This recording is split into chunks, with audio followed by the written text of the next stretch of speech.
All right, it is 11 o'clock here, so we'll go ahead and get started again. You're joining us for Des Moines Zoning Code Expansion with Eli Spevak. And Eli, welcome. Thank you so much for joining us today.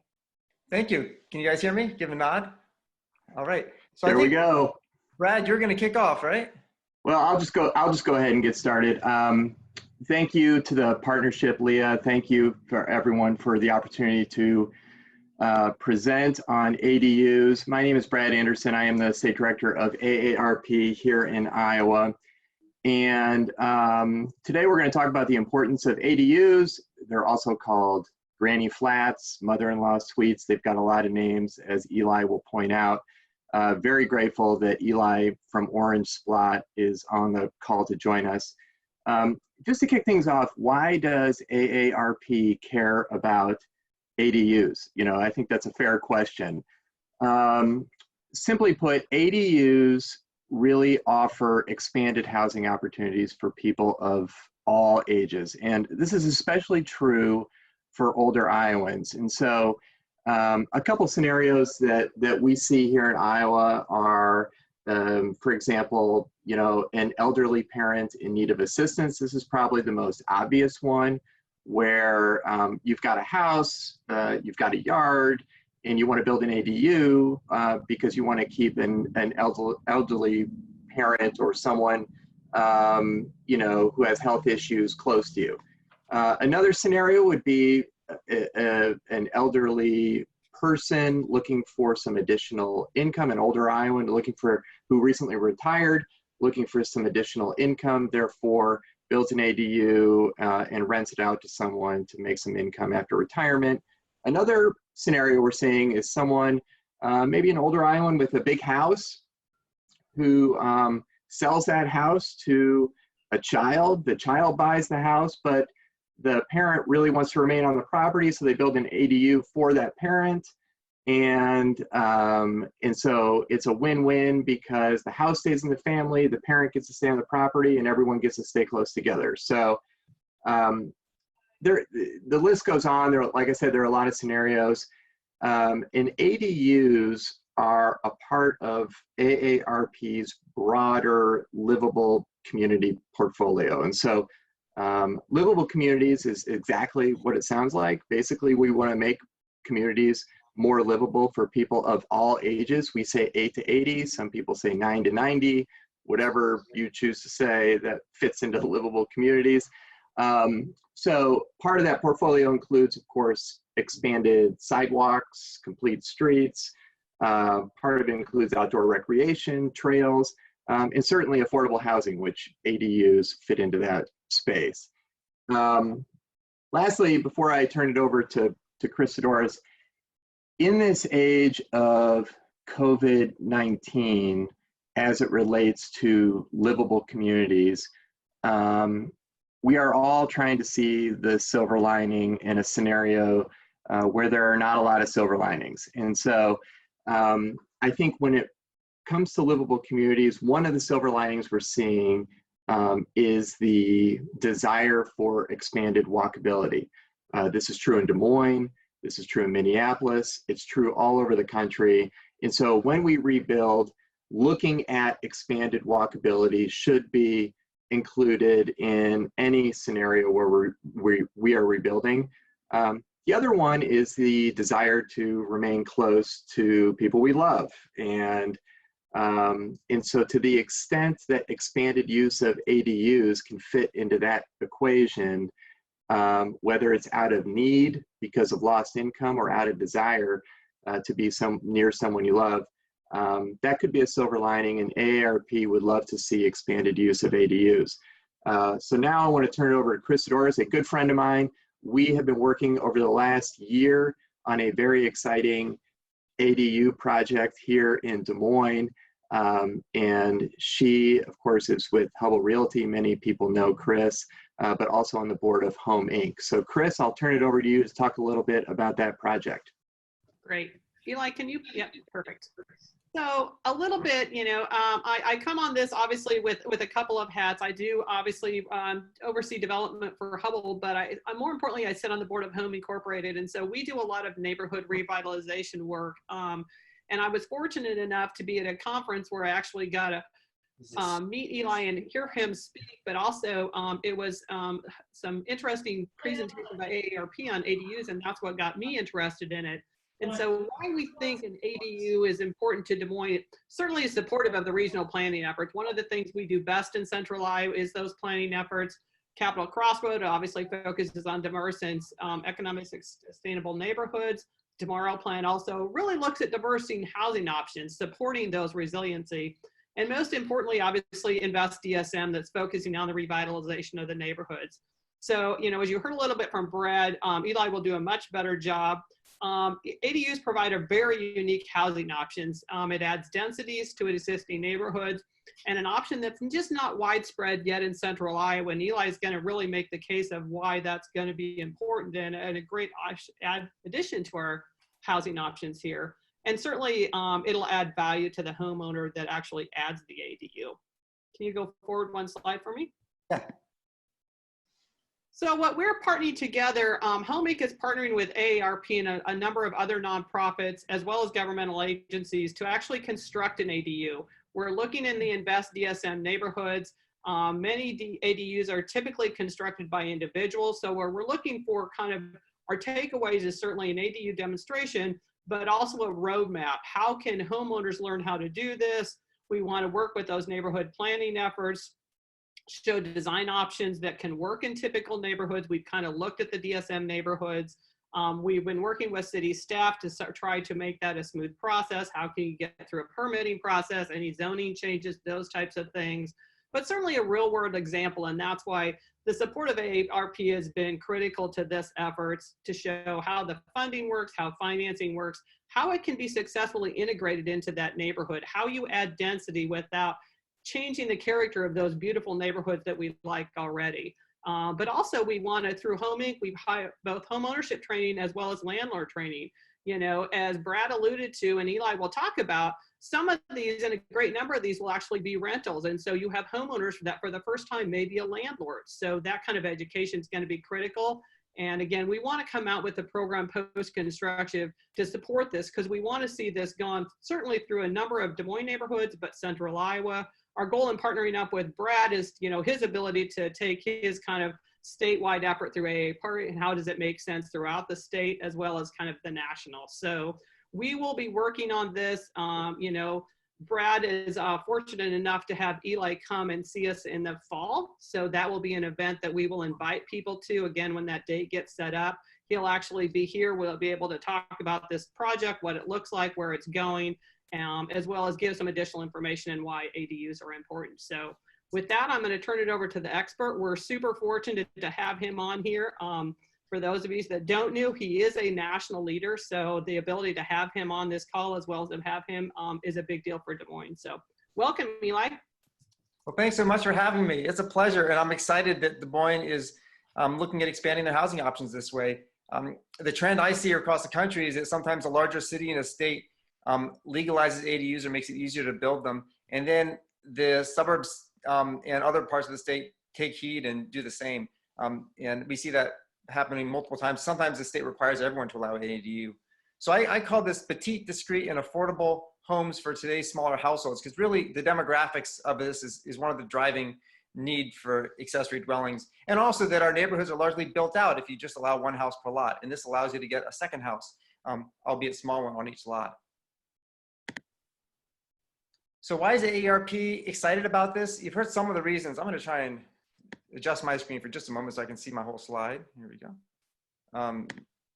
There we go. Sorry, guys, I'm doing a little housekeeping on my Zoom end. Okay.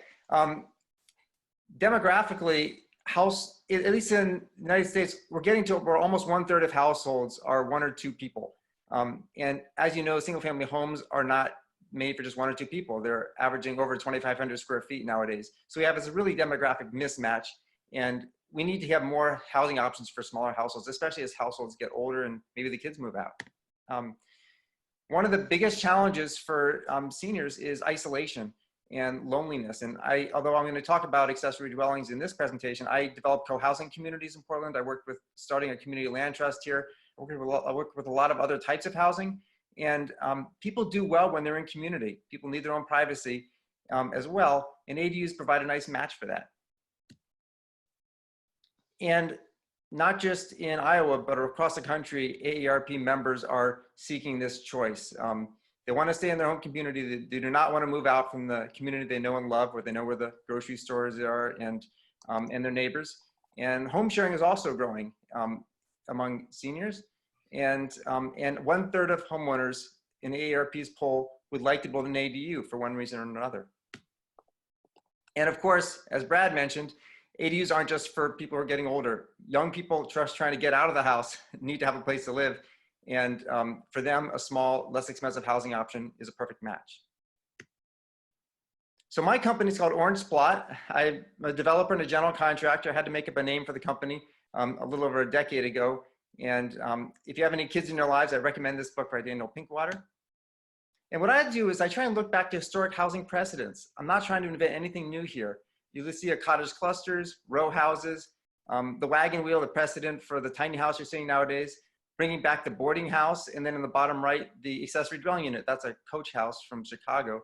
All these housing types pre-existed single family zoning as we know it today. And there's a lot of reason we should bring some of them back. And the trend's heading that direction. At the state level, the whole West Coast, plus New Hampshire, Vermont, and Washington, D.C., every city in those states is required to allow ADUs. And there's regional initiatives all over the country. I just mentioned a few of them here, where you've got a regional planning association providing technical assistance so individual communities can update their codes to allow ADUs. And there's 19,000 jurisdictions in this country. Each one has its own zoning code. So as you can see, this is a long process, but as you get regional and state level participation, the momentum goes pretty fast. And increasingly, cities are allowing 2 ADUs, an internal one and a detached one. They still make sure that the house looks like a single little house, maybe with a detached garage, but maybe the garage is housing a person instead of a car. And you have some examples, Vancouver, BC, Fayetteville, and every city in California now has to allow 2 ADUs. So I'll step back for a minute. I know not everyone's played in this world of ADUs as much as I have. I can tell Brad and Chris are already quite up to speed on them. But let's describe what this is. First of all, it's got too many names. You guys call them accessory housing units, which is in some ways better than ADU because D is for dwelling, which sounds a little like dweeb. Unit is a terrible name for housing. But we're stuck with that name, and I'm going to roll with it for this presentation. But if you have traditional names for these homes in your community, that's what you should think about. A basement apartment or a mother-in-law flat or a granny flat or a carriage house. They tend to be actually, the definition of an ADU is a fully self-contained unit, a smaller one than the main house on a single-family residential lot. And they come in different flavors. They can be detached, attached, they can be upstairs of a house, they can be a converted garage. There's all different kinds of ways of creating them. And it's nice to have that flexibility because on a particular lot, you may not be able to fit a detached structure, but you could convert the basement. So why are places re-legalizing ADUs? This is from Terms of Endearment, a little backyard ADU in the back. I think the main reason is that they're familiar. Of all the types of housing that developers are trying to propose or planners to include in neighborhoods, people know about ADUs. They have direct associations with them, even if they may have gone by a different name. There's of course famous ADU dwellers. You probably recognize some of these folks who lived in ADUs. Fonz lived over Mr. Cunningham's garage. Thomas Jefferson and his family lived in a small house while they had their first kid and their second kid before they moved into Monticello they were building.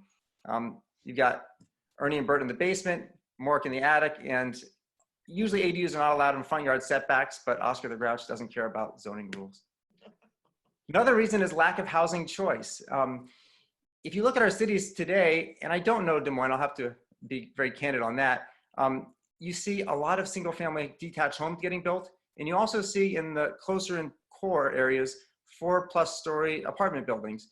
So you've got a lot of people don't want either of those things. They want a smaller place, but they don't want to live stacked on top of another person. They want to live with a small yard area and a little street frontage, and ADUs can provide that option. You probably heard about missing middle housing types. You could say the ADUs sort of fit in the bottom end of that range of housing types that don't get built very much today, but they've been built in the past. Portland is known for being a kind of a progressive city, but if you look at our land use map, yellow is single family zoning. Almost all of our city, well, 45% of our land area is zoned for 1 house per lot. And that's one of the motivators we've had to try and change that and give more options in the single family zones. Des Moines, similarly, much of the city is yellow on the map on the right, at least as proposed. You guys know this better than I do, but it's common across the country to have most of cities, so you can just do 1 house per lot, and those houses tend to be kind of big. And increasingly, cities are going back in time. All these states have adopted or have proposed a change in their zoning at the state level so that cities have to allow more than just a single family house on a lot. Nebraska's got a legislation proposed by a senator. Oregon's actually passed this about 1.5 years ago.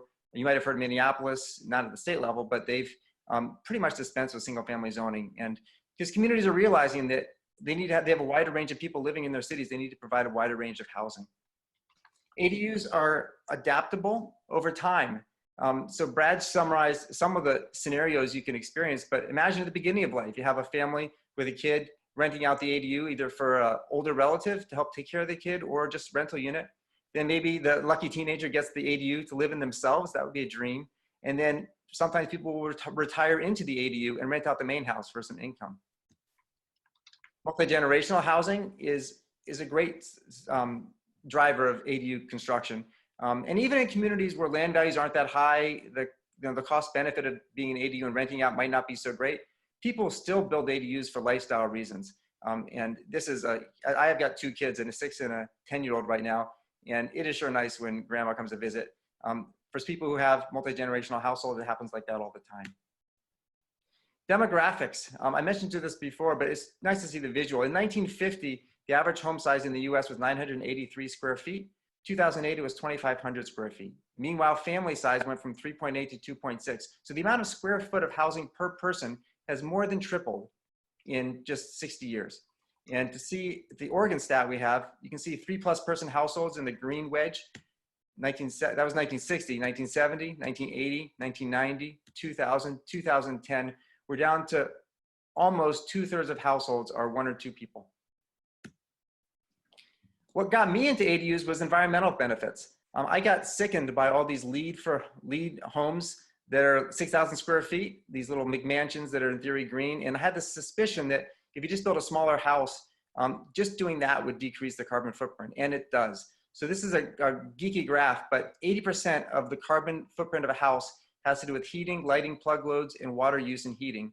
And heating and the lighting loads track directly with house size. So if you scale down the size of the house, you decrease the carbon footprint significantly over the lifespan of the house. And this is one amazing piece of information, is that a 2,200 square foot house built in Oregon, and we have got a pretty mild climate, is worse for the climate than a 1,600 square foot house built to base code. So if you take a 2,200 square foot house built to LEED standards, you're better off just knocking 600 square feet off that house and building it base code. And if you go smaller than that, to the size of an ADU, which is about half the size of 1,600 square feet, more like 800, then you're even better for the environment. I'm just seeing a little chat note here, so I'm gonna see if anything pertains to me. Okay, I see some questions coming in here, but I'm gonna keep rolling for a little bit longer, and then I'll just see what's popped up and catch up with them. Affordable housing is my original background. I worked for Habitat for Humanity and then for affordable housing nonprofits for about a decade after that. And I love the fact that ADUs actually provide affordable housing with no public subsidy. So if you look at this graph here, there's sort of a bell curve that you would expect around rent levels for accessory dwelling units, but 15 to 20% of them are rented for nothing. So think about that. That means that people are making that ADU available, maybe to a friend, a loved one, but whoever that person is, they're not paying any rent, and they otherwise would be competing on the housing market with the rental market. So people basically use ADUs pretty often, surprisingly often, as a safety net for someone who otherwise would be having to rent elsewhere. And that's with finance, with mortgage financing, no home funds, no CDBG funds. It's privately financed. People just use them that way. ADUs are a great niche for small and emerging contractors and architects. Lots of them get started designing and building ADUs. Little cottage industry grows up once you allow them. And a few more reasons to legalize ADUs. The main one for me is they're politically palatable. Even in situations where people are averse to infill density, they can still put up with an ADU. It's discreet, the impact is dispersed, and people can relate to them. There's also an argument from the libertarian sector. We've heard this pretty loud when California required every city to allow ADUs, is why shouldn't I be allowed to build one? You know, I have a 5-bedroom house. I don't need it anymore. Who's to say I can't put a door on the side and a little kitchen down there and rent out part of it? And the last is aging in place, leaving people a chance to remain in the neighborhood that they love. So here's a few examples, some pictures of ADUs. There's a detached garden cottage there. This is a converted garage, a pretty common way to create an ADU. This is a house built with an ADU in it from the get-go. The stairs go up here to a little ADU up top. And then the most discreet kind of ADU at all, and also one of the less expensive ones, is a basement conversion ADU that you can't even tell it's there from the street. Here's a couple more. This is in Evanston, Illinois, little ADU, traditional one behind the existing house. Sometimes if the existing house is really small, you can just make that into the ADU of the new house you're going to build on the lot. This is an example from Southern Oregon. And this is a project I did where you built a little ADU behind an existing house and another one right next to it, and we have a 4-home condominium. So ADUs are not the same as detached bedrooms. Some communities do allow these. These are pictures from Oregon and from Chicago, where you've got a listening to a webinar on, or a Zoom meeting on ADUs, accessory dwelling units. Yeah. All right. Hey, Carl, you may want to mute. Well, thank you for the update. It's right on tack. Tiny homes are also not ADUs. They're on wheels. They're not legally buildings, actually, although they also are having their own resurgence around the country here. And so communities say, what if we legalize ADUs? They feel the sky is going to fall. So what's happened going back to 2000 is that lots of cities legalized ADUs, but they did it with so many rules on them that they almost never got built. And now communities are realizing, maybe we better make it a little bit easier to do it. So they update their codes, as you guys have contemplated right now in Des Moines, to respond to local concerns and also write the codes that are actually usable. And in doing that, you run up all these hot topics. Inevitably, there are these lightning rod issues in a community on short-term rentals or parking or whether something's going to fit in with the neighborhood. All of these can get addressed. And I'm not going to go into the zoning code now, but I will say in this ABCs of ADUs guide that I co-wrote with the AARP, we got on one page a great zoning code guide to give you some tips on how to write a code that both gets ADUs built and also respects what's around them. But even with good regulations, they don't always get built. And here's why. There's some barriers to building these things. There's government regulation. We've already talked about that a little bit. People have to understand how to actually build one. And they're expensive, to be frank. A new detached ADU is usually a little over $100,000, sometimes 150, 200 if you get really fancy with it. In-children conversions are a lot less expensive, but still, that's a lot of money to write a check for. And who's building ADUs? It's amateurs, by and large. So these are folks who've never built anything in their life except maybe a kitchen remodel. And they're taking on a pretty big construction project. So they need a little more hand-holding. In fact, it's kind of, ADUs are probably unique in this way. Almost every other kind of housing built in our country is built by the professionals. You know, professional home builders build whole subdivisions at a time. You've got professional developers, and they're building, 4-story buildings with 50 units each. ADUs are really built by mom and pops, by and large. They're not, efficiency of scale doesn't exist, so you don't have any people doing in large production. And so that means it takes a little extra hand-holding along the way. So some of the ways we've done that, one is to get people inspired in the first place. And I love doing tours of ADUs. Even if you just have 4 of them, getting people out to see them is important to get their wheels spinning, that they might actually create their own. And you never know who shows up. You get planners, policymakers, electeds, contractors, architects. Everyone's curious about seeing someone else's house. And this has made a big impact in Portland. Also the media. Media loves ADUs. You've probably seen HGTV. You also see lots of articles about the YIMBYs against the NIMBYs, not in my backyard against yes in my backyard fights. That's not really the story you want. The story you want in the media is the story behind how creating an ADU made housing work for someone's family, and getting images of it. That's the kind of story that you want to have in the press, because people do love these things. Take some political advocacy. In almost every city I've worked in, there's someone on city council or elected, or maybe in the planning commission, who lives in an ADU or for whom an ADU was important for their household. And they love it. And those local leaders are, if you have them already, that's fantastic. If you don't, find them. They're there because they can be the leaders to get this thing passed. And then the natural allies in this are your, not just AARP, but affordable housing groups, environmentalists, architects, builders, realtors, smart growth advocates. There's a big team that can come together to get these things passed. The accessorydwellings.org website is something I co-founded about 10 years ago, and it's just chock full of case studies. So you can go through there if you want to get other stories about past ADUs. And then every city is different in the rules. So if Des Moines hasn't already, it's helpful to have just an online downloadable PDF saying what are the rules for ADUs in our community. Because as I said, people who are doing this, they're doing it for the first time. They're not developers who already know all these things and are comfortable going to the city. These are folks who are learning for the first time. Anyone who does little ADU trainings are helpful, like lunch and learn sessions, or maybe someone gets a little cottage industry training people how to build them.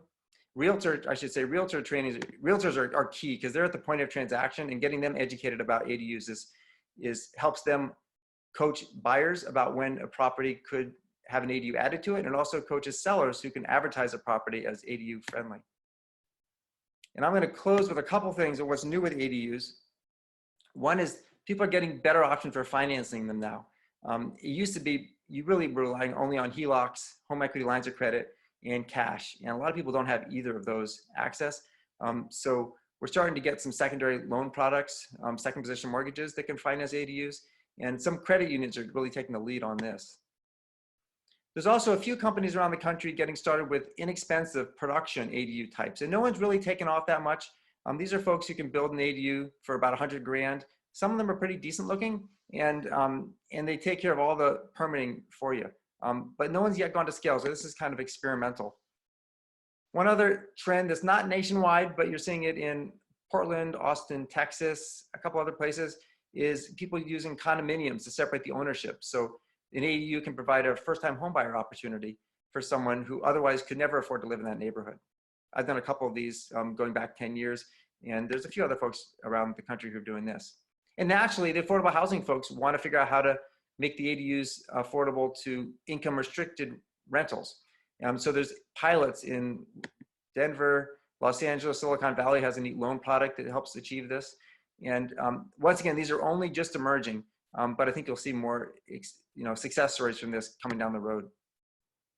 And ultimately, it's about choices. The question is, do we want to have housing opportunities for residents of all ages? And are we going to support diverse neighborhoods or perpetuate the national trend towards economic segregation that unfortunately goes hand in hand with some of the single family zoning that we've adopted across large swaths of our cities? So I'm going to leave it at that, and maybe I'll just stop. I got some extra slides I can toss in if we have questions about them, but I'm going to stop the screen share now and see if I can respond to some questions people have. Eli, do you want to address, we had one from Age Friendly, our friend Kent Sovereign, who says, should a city require that persons living in the ADU and the main structure be related? Pros and cons. Okay. While I think about my answer to this question, I'm going to plug my computer in so I don't lose power here. I just realized I did not do that. Okay. The question is, should people have to be related to each other in an ADU? And I think the answer, I have a pretty strong answer on that, is that no, they should not. Sorry about this. It looks like I'm going crazy, but I'm not. There are historic zoning codes around the country which actually say that you can only create an ADU if a butler is going to live in there or a hired help. As an exception to that, it's kind of a little backwards. I think that one of the advantages of ADUs is that they're so flexible over time, and that you can, at one point, you might have a family using the whole, the house and the ADU, but down the road, someone might want to rent out part of it, and someone might want to make it into a man cave at some point. It's hard to know, but the nice thing about them is that people like the fact that once they build it, they can use it for something different over time. And if they don't have that option, then they're thinking, how long do I really want to have this for just my family? And they might not do it in the first place. And I think you're making an unfair assumption. We all sometimes have good relatives and we sometimes have challenging relatives. Sure. So yep. The idea that because you're related makes you a better resident or tenant or even, neighborhood resident is probably not always accurate. That's a good point. So, and it decreases marketability. I mean, that's what I've heard nationally is that, again, exactly what you said, you may build it because of that, but the person that's coming in to come into the neighborhood may look at it for a very different reason, which is the benefit of the ADUs because it has a whole bunch of flexibility. But if you require the relationship to be there, it's almost like a deed restriction. Yeah, And you know, that's a good point. And you know, this goes even further, that financing for ADUs, I've seen letters from lenders in California communities where there's an owner occupancy requirement for the ADU, basically saying that the owner has to live on the premises. And I've seen denial letters from lenders for that situation, because from a lender's perspective, what happens if they have to foreclose? I mean, lenders are pessimists. They assume that they're going to own it someday. And if a lender forecloses on a property where there's a restriction like that, then they're immediately out of compliance. They have to sell it immediately to someone who does qualify because a lender doesn't live on the premises. And so financing of ADUs is thwarted by the sort of rules like you have to all be related to each other or that you have to own the property. And we know from studying in Oregon that even without an owner occupancy requirement, over 70% of them are owner occupied anyway. It works well that way. But anyway, there's some lending implications as well for those kind of rules. And Eli, I think it might be important for you to expand a little bit on that. You know, to me, the little that I've come through, one of the biggest challenges that these have, and you know, we're doing some work locally with some NFC, is the fact that the financing piece is still challenging. It's still very unique. It's not just like going out and financing your home. And so any kind of restriction that is artificially put that to add risk makes it more difficult for a homeowner to finance this. And so you might talk a little bit about that. Sure, yeah, and I think that we did look at your code, and I don't think there's an owner occupancy requirement there. Is that correct? That's correct. Okay, so if there's not an owner occupancy requirement, then a lender really can look like it's a duplex from the perspective of a lender. And in the United States, you get great financing for 2, 3, or 4 unit structures. It's just like a house. So the financing is actually pretty available. The place where financing is challenging sometimes is if you have an existing house and you want to add an ADU and you already have an incredibly low interest rate on your mortgage, so you're not going to refinance that out, then your only option is a second mortgage. And usually the value of the second mortgage can only cover what's already on the property, the house as it is. You can't get a mortgage based on the as completed value of the ADU, which is going to add value to the property. And that means that you have to have people with a lot of equity in their homes. Those are the only ones who can take out lines of credit or second mortgages to build ADUs. And that restricts it to people who are already pretty well off. So some of the communities that are trying to expand financing options are trying to create the second mortgage product based on the completed value. So that's pretty wonky mortgage stuff. But I'll say one other thing about the financing, which is that, oh, I just lost my train of thought there.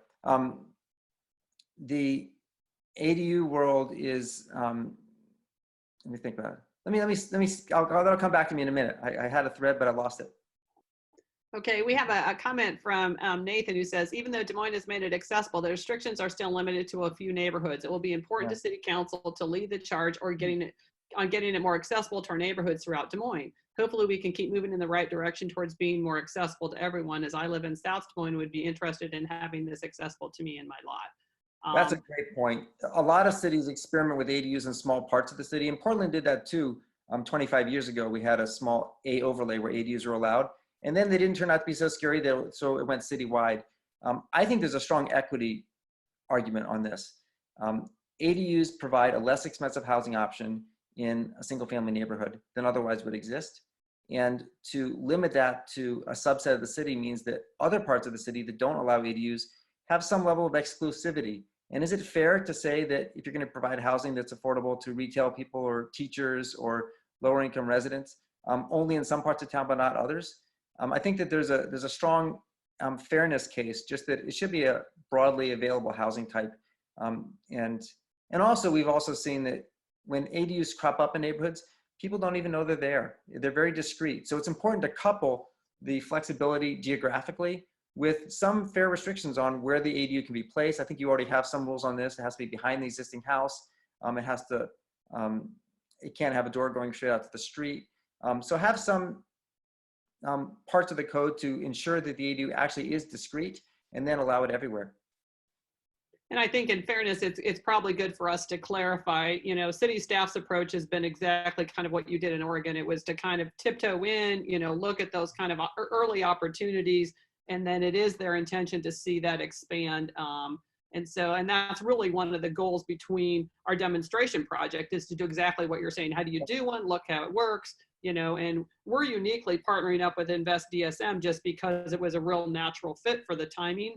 But I think it is city staff as well as council's goal to see this move beyond just the initial zone. And again, it's less about neighborhoods, and it's specifically about lots that are particularly zoned for an ADU at this point. So it's not so much neighborhoods. We're doing our demonstration in specific neighborhoods just to access financing. Yeah. And I think you'll see some snowballing. And we've seen this in various places, that once you have a few ADUs built, your showcase could be one example. Real people are going to live in it. And those real people are going to show up to speak at the planning commission or city council saying, hey, this works well for me. Shouldn't it be available more broadly? You also get a few architects and builders who learn how to do it, the early adopters.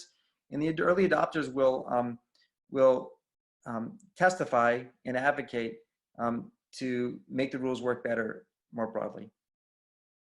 Exactly. And Stephanie's piped in here, obviously from NFC, who's hopefully going to partner with us on our demonstration. And they, again, do specific neighborhood work and do have that ability. So, you know, it's one of those partners we want to try and put together as we put together kind of a roadmap of how to do this in Des Moines, is what are those kind of partners that are aware very early on and understand what it is, so that it's easier for the homeowner. So those kind of partners, NFC will be a great one to kind of do that work in the neighborhood. And they're used to doing kind of work in the neighborhood. So I think that'll be helpful for us in Des Moines. We're fortunate to have them. And I see that they do have a loan product there that could work. And I don't know if it's a first position loan or a second position, but even if it's a first position loan, now interest rates have dropped back down again. So people might be game to refinance their existing loan. I wouldn't have said that a year ago. Yeah, exactly. Oh, yeah. Good job. Any other questions from folks? Yeah. I have one that came to me. Are we aware of any mortgage products that will monetize the stream of income from ADU rent that makes the principal residence more affordable to the homeowner? Well, I think that most of the Fannie and Freddie loans allow you to capture some of the rental. They discount it, but some of the rental income. It has to be, I think it has to be stabilized over a certain amount of time before you can count it. But I think that that's already available through standard loan products. Someone can correct me if I'm wrong on that. Any other questions? Feel free to just enter them in the chat piece there. We're happy to address them. Well, we've got everybody on.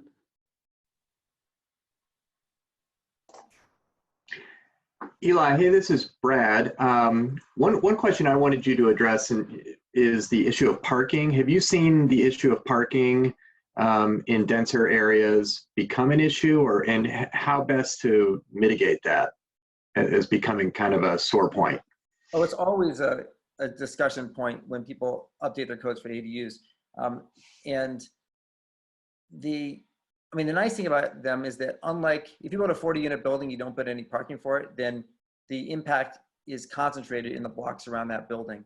If you do an ADU, it's dispersed. So people might park on the street, but if so, there's a lot of curb footage in single-family neighborhoods, oftentimes not being used very much. I'm a big fan of not requiring an extra parking space for the ADU, but if your zoning code requires 1 or 2 spaces for the house and you get rid of one of those spaces to create the ADU, you would have to create that space again. That would have come up with a garage conversion situation. But some communities aren't willing to go there.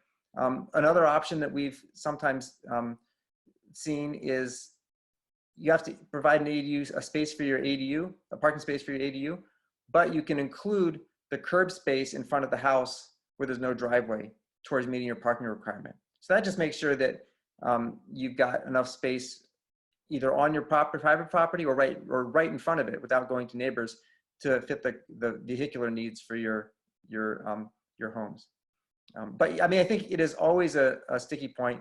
And I know that when you have parking minimums for ADUs, it blocks a lot of ADUs from being created, both because it's harder to convert a garage and also because a lot of times there's just no physical space to to fit additional parking spots without adjusting the curb cut or taking out the whole front yard. And someone's not going to go to that much expense just to house a car so they can build their ADU. Eli, another question. Have you had big pushback from neighborhood corporations that don't want them in their backyard? How does city code help with this rather than create a long review time that creates more difficulties? When you say neighborhood corporations, maybe I need to clarify what that, neighborhood associations? Is that I'm what going to guess associations, yes. Yeah, oh yeah, certainly. In Seattle, a neighborhood association took the city to court for 2 years to try and block ADUs. Sometimes neighborhood associations, these tend to be some of the more affluent ones, don't want them. And I think that sometimes the reason is out of concern the neighborhood will, it'll affect the character of the neighborhood. That's certainly the stated reason. I think sometimes there's another hidden reason that they don't want lower income people in the neighborhood, and ADUs are less expensive, so less affluent people can live in them. So I guess I'd say yes, you do get pushback sometime, but I think that that we should allow them. And actually, the politics of it can be pretty challenging at the local city level, and I think that's why you're seeing some states require ADU statewide, because they can make the equity argument of why this housing choice should be broadly available, and then the elected leaders in you name the city can say, look, I hear you, you're concerned about them, but the state made me do it, so we're going to write the code as best we can. And we're seeing that dynamic happen a lot in the whole West Coast, where every city is required to allow ADUs. They still have discretion on how they actually write the code within certain guidelines. So there still is local control, but they're kind of told they have to do it, and they do. Yeah, and again, the city's done a nice job of that. That was really the goal with the form base, is to eliminate a lot of those through that zoning piece, so that it is already set up.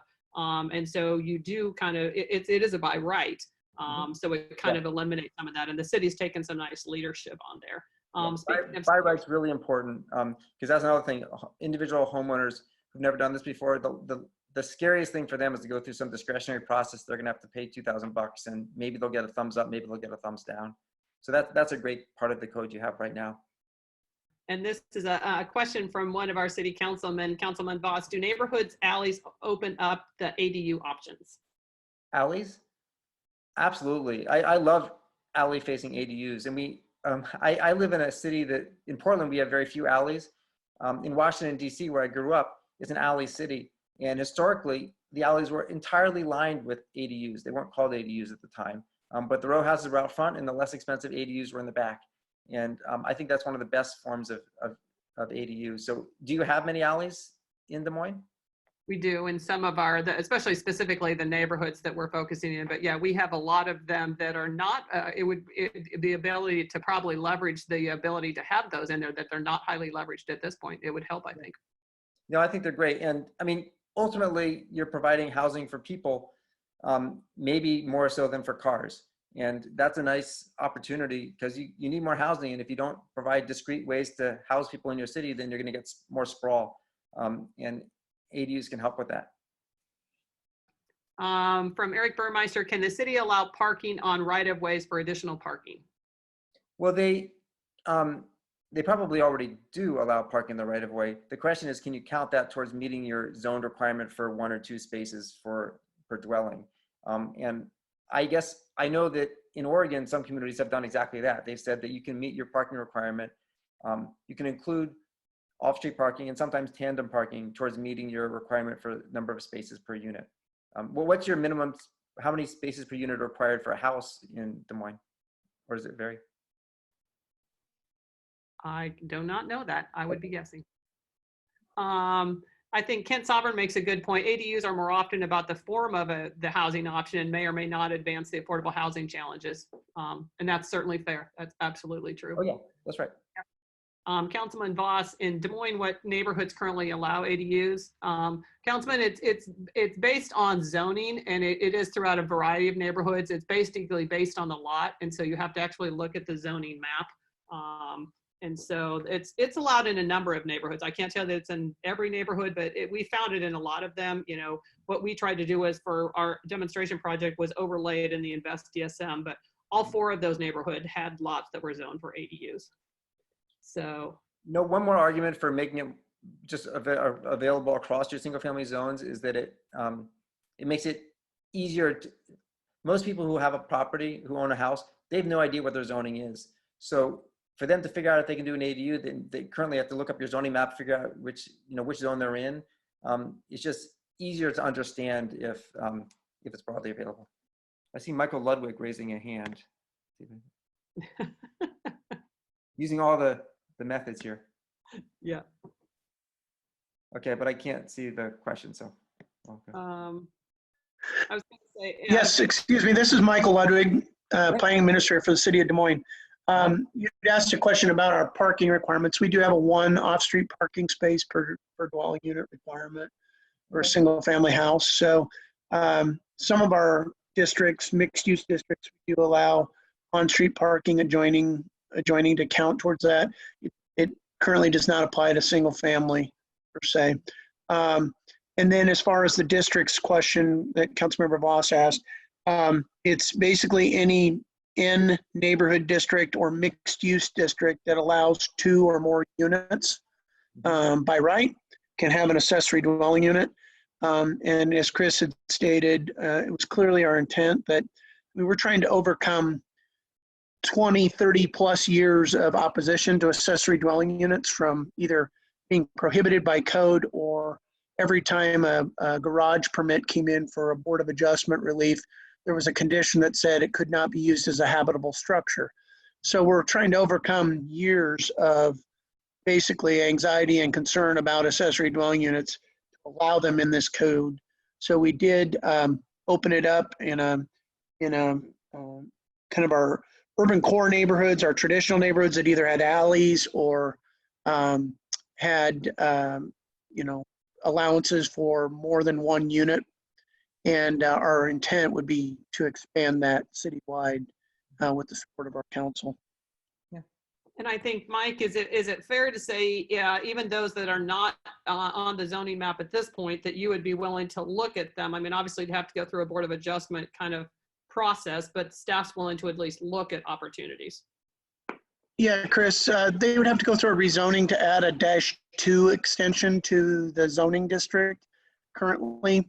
But yes, we would absolutely support. I actually had an email in the last week from a citizen on the south side who was interested in doing that.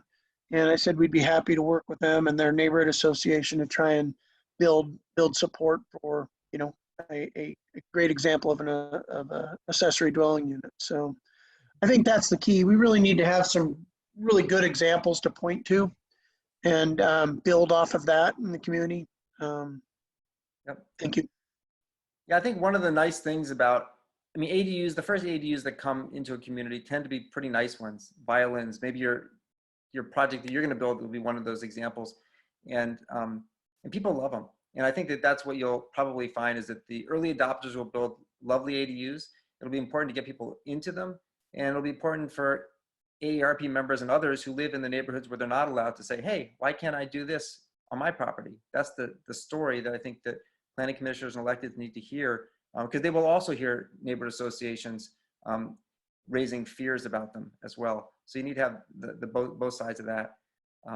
Yeah, and then over time, people will figure out how to build less expensive ones that might not be that nice. They'll still be nicer than a garage, I think, that are built by right now. But I think that it's convenient that the first ADUs that cities usually see tend to be lovely and get people excited to have more of them. Awesome. Brad, do you want to take, we're at our last 10 minutes. Do you want to take this back and kind of wrap us up here? And I know we have a little bit of a call to action we want to make as we have folks on the call with us. Yeah, well, Eli, first of all, I cannot thank you enough for doing this. Do you have any, you've taken a look at the code. Do you have any kind of parting words for the city of Des Moines as we wrap this up? And it can be kudos, recommendations, whatever you choose. Let me just, we did review your code, and we've already brought up the good stuff you have in your code already, that it's by right, and that, but I'm putting up, I think that the biggest recommendation is to make it available more geographically broadly, which makes, we've already talked about. I think that you've got a little bit of location, the character compatibility requirement of AHUs, as you call them, is a little bit, it seems a little discretionary. So I don't know how that works out in practice, but we have some examples of some language that's very crisp to say that the ADU needs to match the main house in certain ways. Maybe only if it's a 2-story one, I'm not sure. Sometimes you don't even require matching for the 1-story ADUs. The height of ADUs, 17 feet, is a challenge. If anyone wants to build a 2-story ADU, depending on how your height is measured, that can be really hard. And sometimes people want to do that because they don't have very much footprint in their yard. So you'd have to think about whether you want to consider that. And the other code change that we came up with that you might consider is the floor area restriction on how large they can be. I think it's no more than half the size of the main house, or 576 square feet. And I may not be getting this exactly right, but we more commonly see ADUs allowed up to 800 square feet. And if you say that it can't be more than a third or a half the size of the main house, that it really ends up being a penalty for small existing houses. Because if you have a 3,000 square foot house, then you can build a full-size ADU. If you have a 1,000 square foot existing house, then you can't build much at all. I think making the ADU smaller than the main house, maybe 75% the size, makes sense because that ensures that it's sort of like a secondary dwelling on the site. It doesn't dominate. But if you start having like a third, I see that in some communities, and your side is to half, then it really is just sort of a penalty. So if your existing house is small, you don't get to do one at all.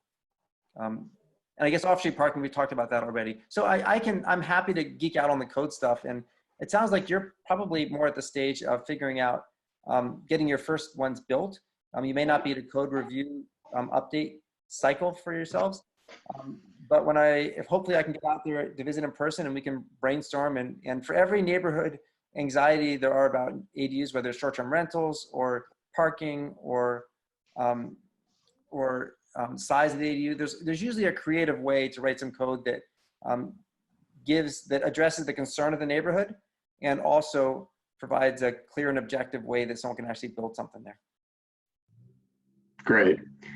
Well, and I really want to give Michael Ludwig and the city of Des Moines just a ton of credit. I mean, the beauty is, like, we are moving in the right direction, and that's really what inspired the project, is the fact that Des Moines is looking to expand this. So Michael and everyone involved in that code rewrite, thank you for that.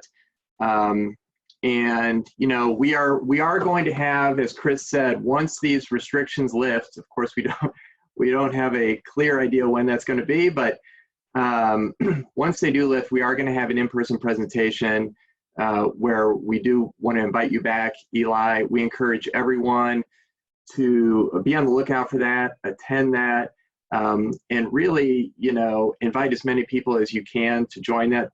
Eli gave a great presentation in Omaha, and the room was full, and I can tell you, it really prompted a great conversation about ADUs.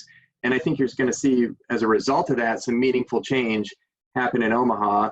And, you know, it would be great to see that here in Des Moines as well. So, so thank you, Eli, and thank you, Chris, for being a part of this test project that we're doing. It's going to be an exciting project, so be on the lookout for that. And, you know, with that, we do have, Eli mentioned AARP /livable communities. I'll put this on yeah, the ABCs of ADUs. So it's kind of funny because when I first started attending meetings in Des Moines on ADUs, everyone would bring a copy of our book at AARP. And I said, oh my gosh, you know, this book really is an important piece of material. And so we have that available for download on our website. And Eli wrote it in conjunction with AARP. It's amazingly easy to read and very user-friendly. So thanks for that, Eli. A lot of good pictures, not a lot of jargon. So, and I think we had one. Did Tim Urban have a question? Oh yeah, so we have a little more time here. How much of the lack of ADUs is based on restrictions?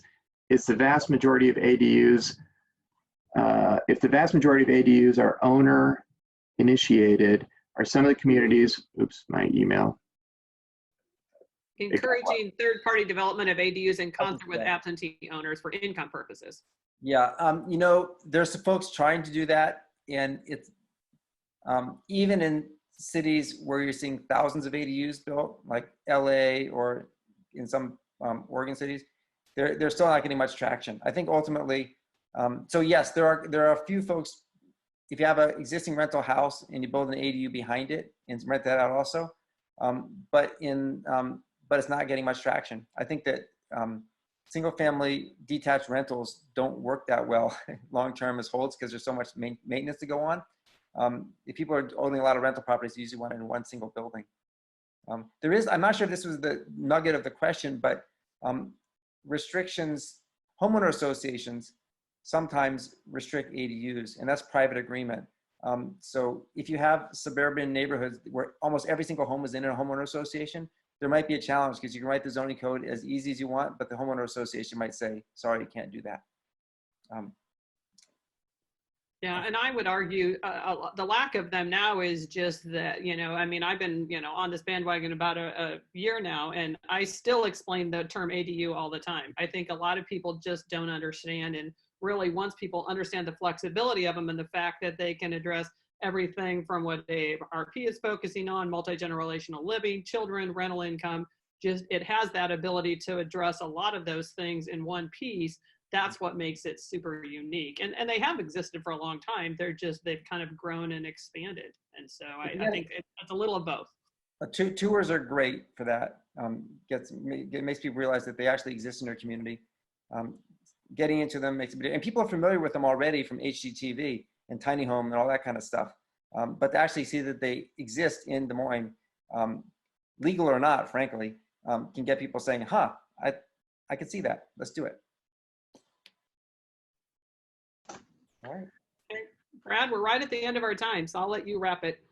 All right, 2 minutes to spare. Thank you, everyone. The website again, aarp.org/livable communities. Thank you, Eli. You're going to be back in Des Moines. We're going to get those tours going, and we're going to get some ADUs built. Thank you. Good job. All right. Thank you. Take care. Thanks to the partnership, too. Thanks, everyone.